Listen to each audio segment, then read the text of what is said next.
You're watching Euronews now. I'm Takumbo Salako with your top stories. Ukraine says Russia has begun its gas blackmail of Europe after Moscow interrupts supplies to Poland and Bulgaria. There are fears the Ukrainian war could spread into Moldova's breakaway Transnistria region following a number of attacks. And Twitter ye not. Brussels warns Elon Musk that the social media platform will have to respect EU digital regulations.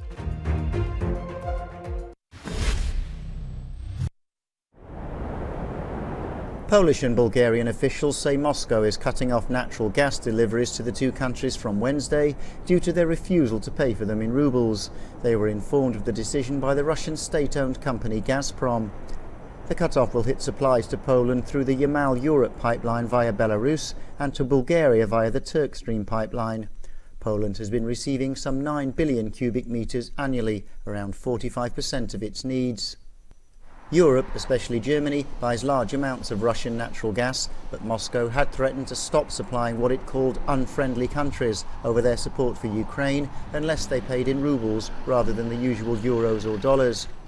From September, Bulgaria plans to reduce reliance on Moscow by importing cheaper gas from Azerbaijan via a connector running through Greece.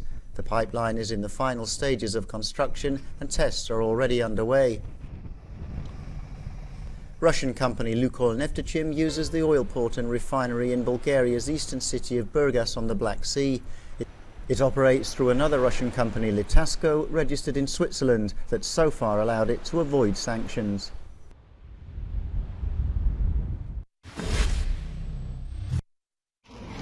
New attacks in Moldova's separatist region of Transnistria are raising fears of Russian intervention. 2 explosions rocked a radio facility on Tuesday, 12 kilometers west of the Ukrainian border. They followed several blasts on Monday in the strip where some 1,500 Russian troops are based. Ukraine has expressed concern and warned of a Russian attempt to drag the breakaway region into the war. We clearly understand that this is one of Russia's steps. The special forces are working there. It's not just about fake news. And the reason is clear. In order to destabilize the situation in the region, to threaten Moldova by showing that if Moldova supports Ukraine, then they will take those steps. The United States has repeatedly warned that Russia could launch false flag attacks in nearby nations as a pretext for sending in troops.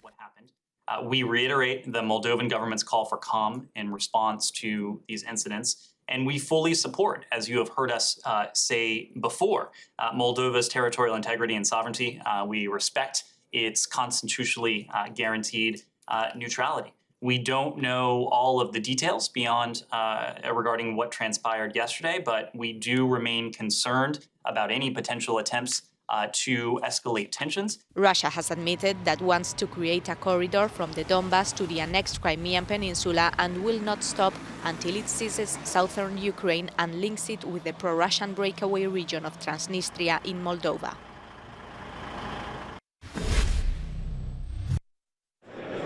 NATO's defence ministers met in Germany to discuss the basis for military aid to Ukraine as Russia's assault on the war-torn country enters its 3rd month. Following a top-secret meeting with Ukrainian President Volodymyr Zelensky on Sunday, the US Secretary of Defence Lloyd Austin stressed the importance of coordinated international support.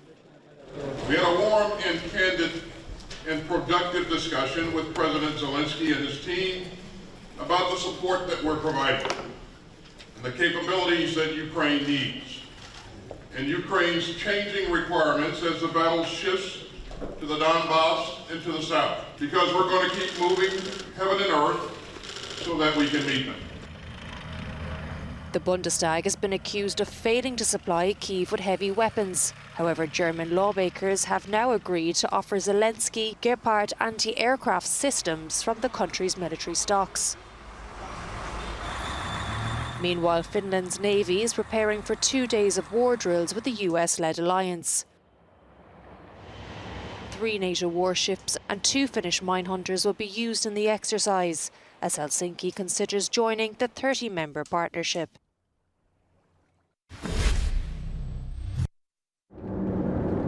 Ukrainian forces say Russia continues to indiscriminately target civilians by shelling small villages on the front line in the Donbass region.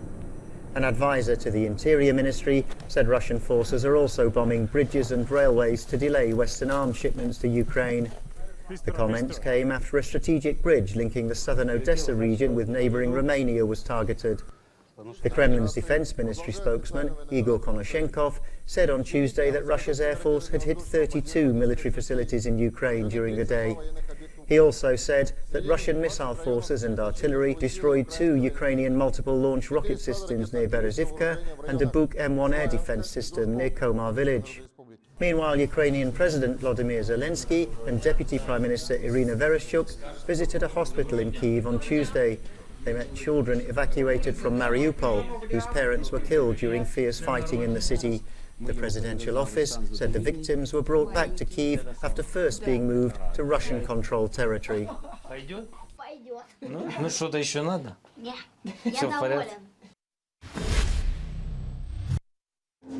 United Nations Secretary-General Antonio Guterres was in Moscow on Tuesday for meetings with Russian President Vladimir Putin and Foreign Minister Sergei Lavrov. Putin said he agreed in principle with the UN and the International Committee of the Red Cross to evacuate civilians from the besieged port city of Mariupol. Guterres and Putin discussed the situation at the Azovstal steel plant, where the last Ukrainian defenders of Mariupol are holed up.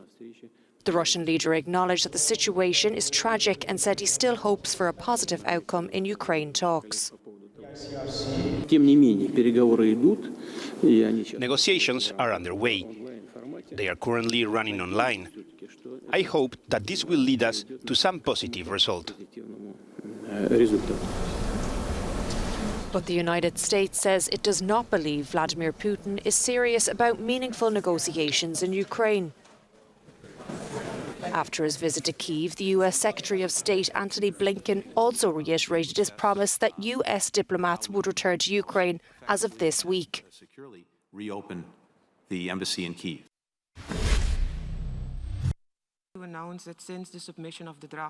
The UN has adopted a resolution requiring the 5 permanent members of the Security Council to justify their use of the veto.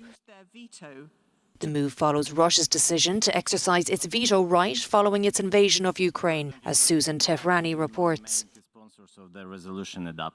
The United Nations General Assembly adopted a resolution by consensus on Tuesday to put the 5 permanent members of the Security Council under scrutiny when they use their veto power. The resolution, informally called the Veto Initiative, was crafted by Liechtenstein and co-sponsored by dozens of countries, including the United States, the UK, and France. Russia and China did not sponsor the resolution. And now that it's been adopted, every time a veto-wielding state at the UN's most powerful body decides to exercise that power, the General Assembly will hold a meeting where all member states will have the opportunity to express their views on the veto. The resolution is non-binding and nothing prevents the veto-wielding power from declining to comment on its decision and explain itself to the General Assembly. However, the idea is to make the Security Council report to the General Assembly, a first step perhaps in a long process to change the workings of the Security Council, add more members, or eliminate the veto altogether. The proposal was first put forth more than 2 years ago. However, its revival came after the Security Council was unable to condemn Russia for its invasion of Ukraine due to Moscow's veto power. Susan Tehrani reporting from the United Nations headquarters in New York for Euronews.